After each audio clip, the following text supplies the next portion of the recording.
Bom dia, alunos do sexto ano. Vamos à semana 2 do PET 3. Essa semana a gente vai falar sobre um movimento chamado cubista. O cubismo foi um movimento artístico que teve como seus principais expoentes e pioneiros Pablo Picasso e Georges Braque, por volta de 1907. Muito embora Cézanne já tenha usado, lá em 1901, muitos pontos de vista numa única pintura. Fundado no início do século XX, o cubismo é considerado um dos movimentos mais influentes desse período. Suas obras tratavam de maneira geométrica as formas da natureza. Assim, a representação do universo visual passou a não ter nenhuma obrigação com formas reais. No entanto, não chegavam à abstração, pois as imagens representadas ainda permaneciam figurativas, ou seja, ainda eram reconhecíveis. Então, o cubismo foi esse movimento fundado por Braque e Picasso, que tratava a natureza através de formas geométricas, que representava a natureza usando formas geométricas. Além de seus precursores Picasso e Braque, outros artistas se destacaram nesse movimento que influenciou o mundo das artes visuais significativamente. São eles. Aí ele vai falar aqui vários artistas que também participaram do movimento cubista. Picabia, Leger, Gris, Duchamp, um monte. Embora os temas das pinturas cubistas tenham sido temas convencionais, como autorretratos e natureza morta, o modo como os artistas desse movimento representavam sua visão dos objetos era considerado muito ousado, pois rompia com a perspectiva tradicional e a linha de contorno. Os cubistas utilizavam pontos de vista diversos e cambiantes. Desse modo, ao olharem para uma cadeira, por exemplo, a representavam na pintura por diferentes ângulos, de cima, de baixo, de lado ou de cabeça para baixo. Assim, esses artistas tentavam capturar todos esses pontos de vista num mesmo plano. Então, eles pegavam o objeto que eles queriam pintar e pintava todos os pontos de vista, como se estivessem olhando por todos os lados ao mesmo tempo. Essa é a principal característica das pinturas cubistas. Para tanto, se apropriaram do uso das formas geométricas, das linhas retas e da colagem. É possível dividir o movimento cubista em duas linhas: o cubismo analítico, que se baseou na observação, na fragmentação e representação de um determinado tema, e o cubismo sintético, que se baseou em técnicas voltadas à colagem.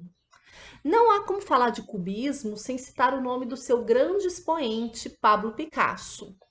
A obra Les Demoiselles d'Avignon, né, Senhoritas de Avignon, de 1907, foi o marco zero do cubismo, rompendo com o clássico e influenciado pelas esculturas de origem africanas. Nela, o autor tratou a nudez feminina, geralmente marcada por curvas, com linhas retas, planos e formas geométricas. Um escândalo para os padrões da arte daquele período. Picasso estudava e observava a forma dos objetos com afinco, captando todas as suas possibilidades. A exploração de novos temas, cores, formas e movimento marcaram os objetivos dos integrantes desse movimento, transformando a arte para sempre. No Brasil, o cubismo começou a ganhar destaque entre os artistas brasileiros somente depois da Semana de Arte Moderna, que aconteceu em 1922. Muitos desses artistas foram influenciados pelo cubismo. Assim, é possível encontrar traços das características cubistas nas obras da Tarsila do Amaral, Anita Malfatti e de Cavalcante. E aí vem um trechinho aqui do texto que vai falar sobre a Tarsila do Amaral.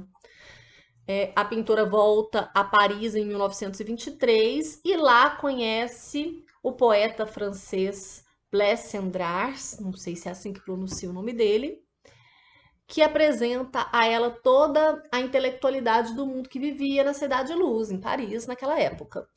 Ele apresentou o já consagrado pintor cubista Leger, com quem Tarsila teve aulas e que a influenciou muito. Ela também tomou aulas com outros mestres cubistas, como André Lotte e Albert Glazes. O cubismo pode ser definido de forma genérica como certa maneira de pintar em formas geométricas. Então aí tem duas obras da Tarsila, essa primeira se chama São Paulo e a segunda a Caipirinha, né? Vocês reparem como ela usa formas geométricas, né? Linhas bastante retas, para tratar as formas da natureza. Então, mostre o que você aprendeu e responda. Número 1. Explique com suas palavras o que é o movimento cubista. Cite as características e processo histórico. Você dá uma voltadinha lá no texto e me explica o que é. Lê e me explica com suas palavras o que foi o movimento cubista. Quais são as características do movimento cubista? Número 2. Qual movimento artístico valorizou o uso das formas geométricas? Naturalismo, abstracionismo, pontilhismo ou cubismo? Número 3. Todo desenho é composto por linhas. Utilize o espaço abaixo e faça um pequeno desenho representando o cubismo analítico.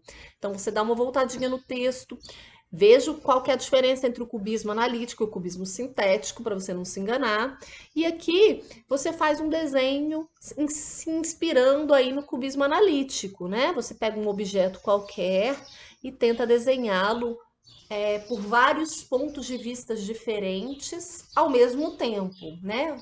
Desenha o objeto visto de cima, visto de lado, visto de baixo, tudo ao mesmo tempo, no mesmo desenho.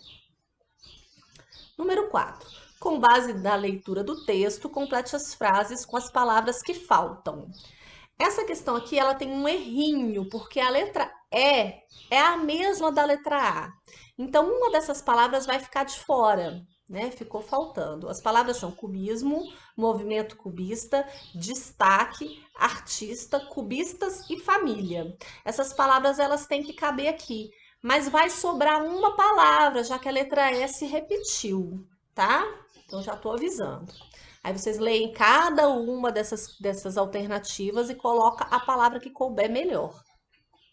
E é só isso. Bons estudos e até semana que vem.